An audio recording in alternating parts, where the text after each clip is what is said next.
My father's music. I remember the day Dad first lugged the heavy accordion up our front steps, taxing his small frame. He gathered my mother and me in the living room and opened the case as if it were a treasure chest. Here it is, he said. Once you learn to play, it will stay with you for life. If my weak smile didn't match his full-fledged grin, it was because I had prayed for a guitar or a piano. It was 1960 and I was glued to my radio listening to rock and roll music. Accordions were nowhere in my list of favorite things. As I looked at the shiny white keys and cream-colored bellows, I could already hear my friends' squeeze box jokes. For the next 2 weeks, the accordion was stored in the hall closet. Then, one evening, Dad announced that I would start lessons the following week. In disbelief, I shot my eyes toward Mum for support. The firm set of her jaw told me I was out of luck. Spending $300 for an accordion and $5 per lesson was out of character for my father. He was practical always, something he learned growing up on a farm. Clothes, heat, and sometimes even food were scarce. Before I was born, he and my mother moved into her parents' two-story New Jersey home. I grew up there on the first floor. My grandparents lived downstairs. Each weekday, Dad made the 3-hour commute to and from his job, where he was a supervisor in a company that serviced jet engines. Weekends, he tinkered in the cellar, turning scraps of plywood into a utility cabinet or fixing a broken toy with spare parts. Quiet and shy, he was never more comfortable than when at his workbench. Only music carried Dad away from his world of tools and projects. On a Sunday car drive, he turned the radio on immediately. At red lights, I would notice his foot tapping in time to the music. Till I wasn't prepared when, rummaging in a closet, I found a case that looked to me like a tiny guitar's. Opening it, I saw the polished glow of a beautiful violin. "It's your father's," Mum said. "His parents brought it for him. I guess he got too busy on the farm to ever learn to play it." I tried to imagine Dad's rough hands on this delicate instrument and couldn't. Shortly after my lessons began with Mr. Zelli at the Allegro Accordion School, on my first day with straps straining my shoulders, I felt clumsy in every way. "How did he do?" my father asked when it was over. "Fine for the first lesson," said Mr. Zelli. Dad glowed with hope. I was ordered to practice half an hour every day, and every day I tried to get out of it. My future seemed to be outside playing ball, not in the house mastering songs I would soon forget.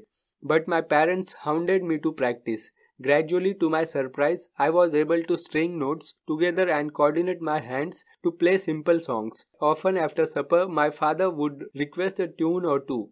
As he sat in his easy chair, I would fumble through some popular tunes. "Very nice, better than the last week," he would say. Then I would launch into a medley of his favorites and he would drift off to sleep, the newspaper folded on his lap. I took it as a compliment that he could relax under the spell of my playing. Throughout the summer, Mr. Zelli's lessons grew more difficult. It took me a week and a half to master them now. All the while, I could hear my buddies outside playing ball. I would also hear an occasional taunt. "Hey, where's your monkey and cup?" Such humiliation paled, though beside the impending autumn recital, I would have to play a solo on local movie theater stage. I wanted to skip the whole thing. Emotions boiled over in the car on Sunday afternoon. "I don't want to play a solo," I said. "You have to," replied my father. "Why?" I shouted. "Because you didn't get to play your violin when you were a kid? Why should I have to play this stupid instrument when you never had to play yours?" Dad pulled the car to the side of the road and pointed at me. "Because you can bring people joy.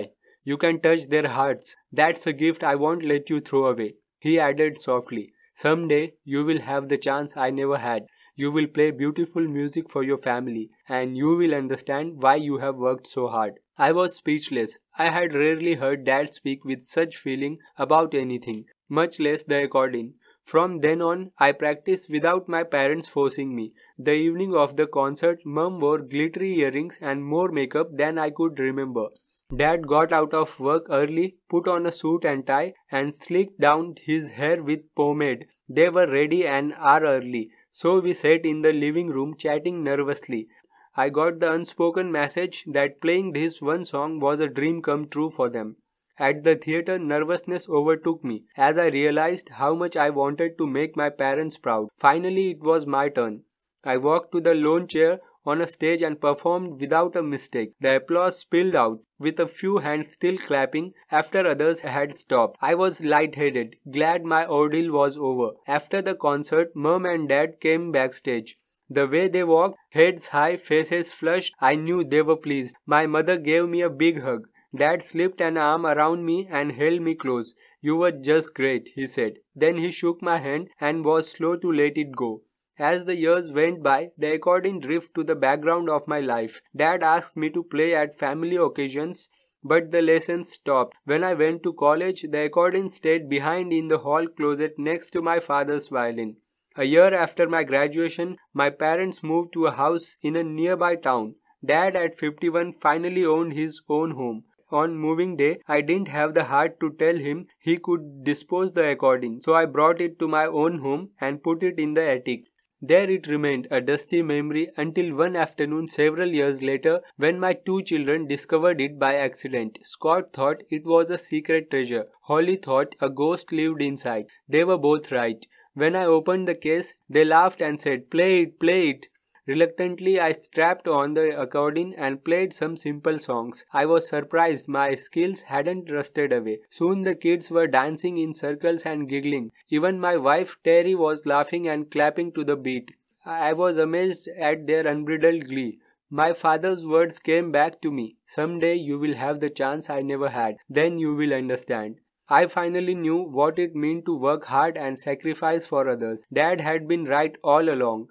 The most precious gift is to touch the hearts of those you love. Later, I phoned Dad to let him know that at long last I understood. Fumbling for the right words, I thanked him for the legacy it took almost 30 years to discover. "You are welcome," he said, his voice choked with emotion.